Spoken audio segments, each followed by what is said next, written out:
which qualifications do you need to become an online coach? And I want to start with a quick story of how we got this so catastrophically wrong when we started out. Hopefully save you many years of headache and tears. It all started in a sports hall in Leeds. We drove down there. I had just quit accountancy, and we had this thing booked for quite a long time to see Boris. Is it Shaco or Shiko? Shaco, one of the two, do a presentation in Russian. Two best. Good luck. With a translator on his like periodization strategies. And it was on, I think it was on, like, for those of you who are of a certain age, this will be familiar from school, where like the teacher will print out some lesson notes on a sheet of acetate and then put that acetate on a projector that like takes that and like throws it up onto a screen, and then they draw on it with little special pens.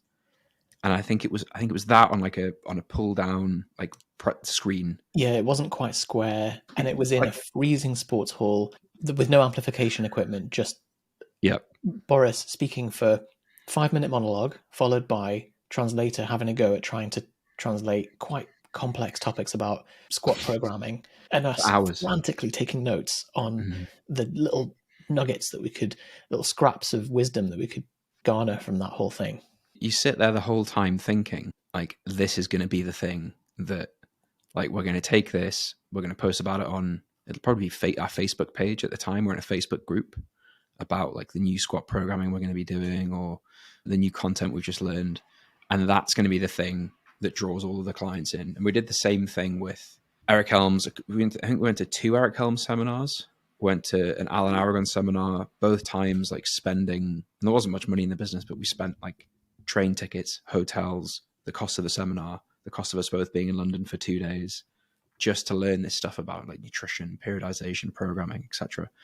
On the cheap as well. I think we stayed in this, we were like spooning in the same bed. I remember, yeah. Oh God, yeah. Because it would have been an extra 50 quid for a... Yeah.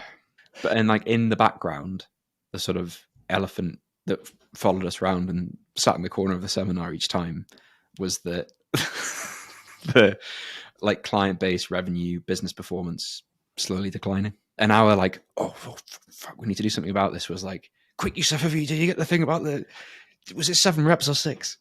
I can't remember. And that's what we felt like that was the thing that we needed to do to fix it, basically. It didn't do anything for the business. And yeah, in hindsight, it's so obvious, because the kind of clients we were working with weren't at the level where that was the bottleneck. And actually, since then, I've yet to meet an online fitness coach who is limited in their ability because of the depth of their understanding of the Krebs cycle or of the glycolysis pathway. Yeah. Well, so in all of the fitness clients we've had, so I've done programming for people who've broken powerlifting world records before. Like I think it was deadlift, powerlifting world record, and competed at world level in different federations.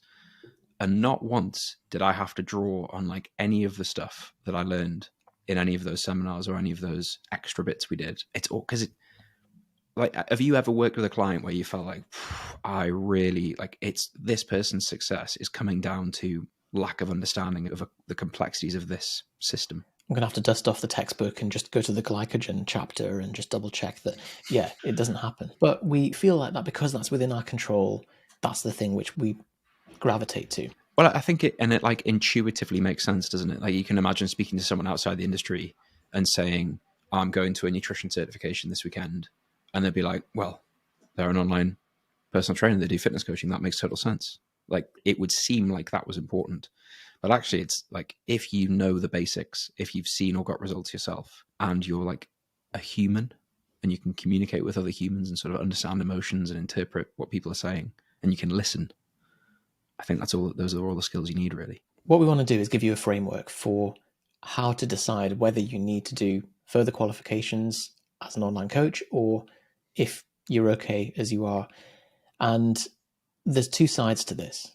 So the first side is the stuff that you absolutely need to practice legally and safely. That stuff, like, of course, we're not going to argue with that being necessary. The other side is the further learning, the stuff that helps you to give the best service to your clients.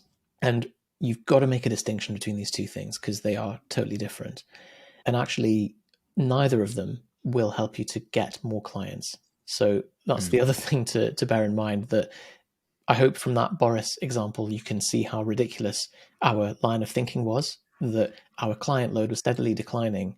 And we were out in the cold gym in Leeds listening to like someone translating in Russian, thinking that's going to be the thing which takes our business to the next level. Yeah, I think it feels nice to do that, but ultimately, I think my view is if we had spent that money, that time, and I think more broadly, if every PT or online coach who is spending money on like a nutrition certification, a training certification, an additional more letters after their name to do with the details of strength, fitness, nutrition, conditioning, whatever, if you took that money and that time and moved it into learning about marketing, automation, software, business systems, sales, you would quickly get to the point where actually the business was making stable revenue.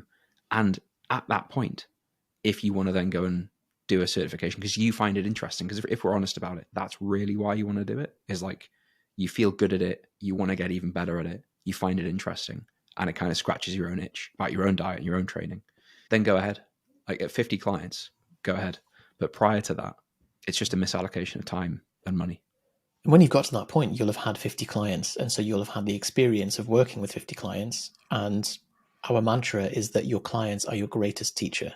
You're going to learn far more from them and actually working with them at the coalface than any amount of sitting in the cave and trying to preempt every possible problem that they might have. And it's a really common thing that we see where someone who has no clients is sat creating a folder of all the possible like leg specialization program, and then this one for if someone's got a knee injury, and our squat specialization, and arms and back day for this, and bolt on for cardio and hotel gym workout. You're like, okay, cool, great that you're doing that, but have you got any clients? Is that what they need? So it's better to create this stuff responsively rather than proactively. Absolutely. So we mentioned the two sides. There's what you need legally, safely to practice, and there's your own learning. The stuff that you do need as the basis, and don't take this as gospel, you need to check for the relevant laws in your country and so on. But for us, it's liability insurance. If you don't know what you need with that, speak to a broker, talk through the specifics of what you're offering, and they'll be able to guide you to the right place. They're really helpful, brokers, because they want to get you the best price and they're commission based. So they will go out of their way to suit you best service. We use the insurance Octopus. They're a UK based company. We're not affiliated with them or anything, but have a look. If you do offline training, you probably have this liability insurance already. So speak to the underwriter or the broker and see if they can add on an online aspect to it. The other side is if you are working in person, you'll know already that you need a level 3 qualification. If you're considering doing online plus hybrid stuff, so working with people kind of online but with some offline contact, then you will need the level 3 stuff as well. Remember, you don't write meal plans unless you are a dietitian. That's not something that you are allowed to do. And so you can give an example meal plan, but just avoid yourself the headache. We also just don't believe in meal plans as a thing because it's restrictive and doesn't teach a man to fish. And then the final thing is a PAR-Q, which is the physical activity readiness questionnaire. You can get one of these as a template. Remember, as long as you're not giving medical advice and as long as someone's got sign off that they are ready for physical activity, that's pretty much all you need from our perspective, but double check. Don't use this as like... Yeah, the guys on this podcast told me so, and now I'm in trouble. Yeah, always check first. Another sort of more practical thing that can give you and the client a little bit of peace of mind. If someone like isn't sure about the technique or something like that, or they're training in a gym and you're worried that like are they going to hurt themselves? Is this risky? You can always say to them, like when you give them their training plan, go and ask someone at the desk of the gym, like, hey, can you take me through these exercises? Because most gyms, if someone's new, will make someone go through an induction, show them machines, show them how they work, make sure they're not going to hurt themselves. Say like, hey, I need to do a squat, and if it's one of USUS programs, a kettlebell complex, can someone just show me these exercises, please? And the people will be more than happy to show your clients that, take them through those things. So there's kind of different, more practical ways of doing it, but certainly the insurance is like the baseline You absolutely need to have that in place. This is the great conspiracy where actually I'm just giving all my clients kettlebell complexes and I'm just projecting. Yeah, on if you social ring media. Yusuf on a weekend, he doesn't answer, and the reason he doesn't answer is he's at some sort of like kettlebell certification in the Isle of Man, I'm too busy doing Turkish get-ups and kettlebell swings. and like swinging those clubs around the mace to do your shoulder health. Yeah, it's all an illusion, guys. So, part two, the other qualifications, so the stuff that's over and above, and this is just for your personal sense of satisfaction. Am I giving my clients the best experience? So, I don't think any of them are going to ever fill that hole. The best way to fill the hole and the biggest cure for imposter syndrome is to just get out and disprove it. Your clients are your greatest teacher. As long as you're safe to practice, you are good enough to get them a result. And if you follow our niching guidelines, which is to pick someone who is you, but 5 years ago, then you understand the niche and you understand the problems that they are going through, and you can get them to the solution faster than if they were going on their own. So that's the biggest solution to the imposter syndrome, which I think drives this question ultimately. Then you want to look at your business as a whole and say, right, where am I most weak? Is it getting leads? Is it closing sales? Is it coaching clients? Or is it software, tech, productivity? Big hint, it's probably your lead flow. That's like 90% of the people that we speak to. So then you've just got to look at, okay, what further education will help me to improve my lead flow? And then just solve the closest problem at the boat, the closest alligator at the boat. Yeah, and if you solve your lead flow, you acquire more clients. As you acquire more clients, you are getting more reps in of helping people, solving problems. And over time, you spot patterns. You're like, okay, people who enroll with this sort of situation, this level of experience, typically do best in this sort of programming style, typically making these sorts of nutritional adjustments work best. Like whenever we work with coaches who've handled our diet and our training, like the value they add, aside from the accountability and the objectivity and all that sort of stuff, is they'll look at your weigh-ins and go, oh, you know what? Like usually when this happens, there's a drop coming. Don't change anything. And then they haven't read that in a textbook. They haven't got that from doing an extra nutrition certification in glycogen. They just get that experience because they've worked with 500 clients before and they've spotted that pattern. And what makes them a really good coach is the fact that they've worked with lots of people. And I think that's the fixing the biggest problem, which is often your leads and therefore your sales, gives you the rounded business that you need by just, you get practice, you get experience. 100%. So once that's in place, you've got the lead flow, you're coaching those clients. How do you draw the insights and the learning and the lessons that you're getting from that and ratchet it into your system so that you're building a system for your coaching? And that's both to improve your ability to answer those questions in future, to give the gold standard answers. And if you were to start training people under you, let's say you start getting more demand than you can actually accommodate, and you want to start training coaches under you and to deliver your process, you need to have a process that's documented and you can teach to people. And the way to do that is to build a second brain. People are very weak at doing this, or maybe they have one, but they've not kind of called it that and it's not explicit, in which case it's still a system, it's just a crap system. So I would very much recommend starting as you mean to go on. Simple option, Apple Notes, or if you want to build something that's kind of connected and creates almost like a neural network, have a look at Obsidian. We've got a full guide on that. Take any information that you learn from seminars, reading, clients, working with people, niche research, whatever, and put it into your second brain, and it will build over time. It'll take shape. It'll create this emergent structure, and then you can use it as your personal encyclopedia. And you will become a much better coach, a clearer thinker. You'll be better at running ads because your angles will be much more targeted at the stuff that you're teaching. You'll clarify your values. You'll be better at generating content. It's just going to upgrade you across the board. And the most simple win from that is you can take that knowledge and turn it into a course material that your clients go through. So yes, it can feed like the marketing you put out, the emails you write, the ads you run, and all that sort of stuff, and other coaches you hire. But at the basic level, you take all the information you have on everything you've learned from working with clients on their eating in a restaurant, for example, and you make the definitive guide on that, put it in a course that everybody can access.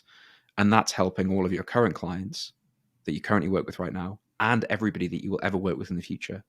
So it's such a valuable use of your time. But obviously to produce that module, It's no point just sitting down thinking nutrition, what should I put in this? You need to have all of the information you've been gathering over time from everything you've learned already and everything you're learning, and it should be constantly changing and emerging from that. So David Perel says modern writing is not created, it's assembled, because you've locked in the gains from all of the previous research and reading and stuff that you've got. And then when it comes to actually creating a course, I mean, currently re-recording Propane Business. So we've got PB 2.0, which is incredible, by the way. I've got such a stiffy for it because it's just an amazing crystallization of the last 12 years of everything that we've learned. But it's been pretty easy because all of those things are already there. And it's just a case of looking at the canvas and saying, right, let's assemble this into this sequence. And it's all there. We've not had to like sit and look at a blank document and go, oh, right, what should we do now? That's a good point, actually. That's kind of the level even beyond what we're talking about, which is that we had a course material and a version of our knowledge that we put together, and we ran hundreds and hundreds of people through it. And in doing that, you see how those things gel. You're like, people have these problems, or like, I would never have expected that to be an issue, or these questions, or actually, wow, that's worked way better than it worked when we did it for ourselves. And the whole thing you are able to access this like extra layer of information by sort of combining the market with your knowledge. And so you'll find this with clients where this program that worked really well for me and worked really well with like my three friends that I work with, when I give it to this sort of person, just doesn't work at all.